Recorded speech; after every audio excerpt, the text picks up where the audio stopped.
Hi, this is Ravi with Ravi Plays Games. Today we're going to take a look at a build that I did in Sims 4 that was inspired by my house in New World MMO. Let's jump right in and see how I did. I was able to get pretty close with the front facade, the brick color, the window styling, the corner edges, and the little peep windows up on the top all kind of are fairly in line with the Everfall house look. Due to lot limitations in The Sims, I just wasn't able to replicate the fence all around the outside of the lot, and so I had to do some mimicry there with a similar styled fence. I also had difficulty trying to replicate the plants that I had on the sides of the steps, so I put in some platforms there to accomplish that. I have a small purple toy car with a horse on it instead of a toy horse, so it's a slightly more modern take, but still something. In the backyard of my Everfall house in New World, I have my storage chests and my ultimate trophies. The trophies all have kind of a glowy effect to them that shows all the time, but in Sims, really the only way I was able to recreate that a little bit is to create some makeshift trophies with some lighting that make it glowy at night. In order to create the bedroom space that I have in my Everfall house in New World, I used some flowered trellises, so I was able to find these rose dividers that I did a similar thing with. I have artwork on the walls like I do in the New World house.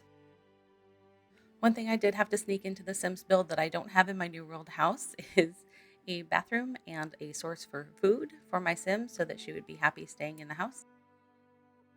In the main area of the downstairs, I have tables in the corner, and I tried to replicate as close as I could the shelving with clothes hanging down that I have in my New World house, as well as the little shoes down on the floor. Over one of the windows, I have my Loot Luck trophy, and it was difficult to replicate that, but I just kind of put a shelf up above a window with some shiny things on it. On the upstairs floor, there was a little bit awkwardness with the dimensions being off and the stairs not letting me install them in the same way that they're installed in the New World house. But I was able to put a little dining area and put out a fireplace and some of my animal collection. I often jokingly refer to my Everfall house in New World as my petting zoo.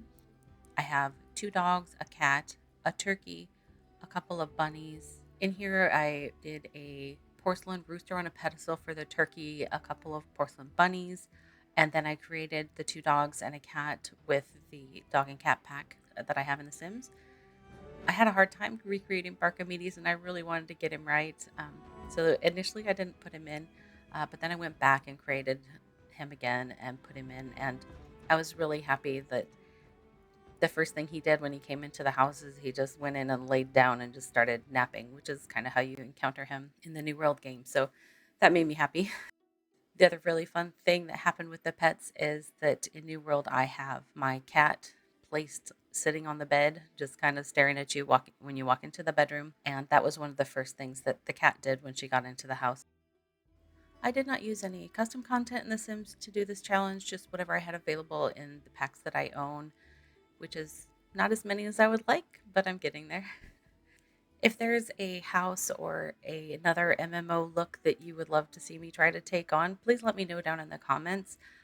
I definitely am going to try to attempt additional challenges like this in the future, and I would love some inspiration if you guys have some. If you enjoyed this video, make sure you hit like and subscribe, and I will see you back soon.